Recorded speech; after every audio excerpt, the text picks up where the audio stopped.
ओम नमः शिवाय। श्री माया में आपका हार्दिक स्वागत है। ये पितरों का महीना है।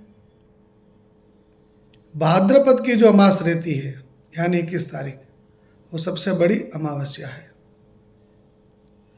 आपके जीवन में जो कुछ भी कष्ट है, कष्ट दूर के लिए ये दिन अच्छा है।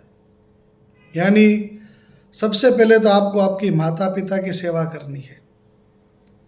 उठ के माता पिता के पैर छू, माता पिता की सेवा करो। आप सब के बड़े हैं, बुआ है, भाभी है, बहन है, उसकी आप सेवा करो। फिर दूसरे नंबर पे आता है दान। कोई गरीब है, उसको आप खाना दिलाओ।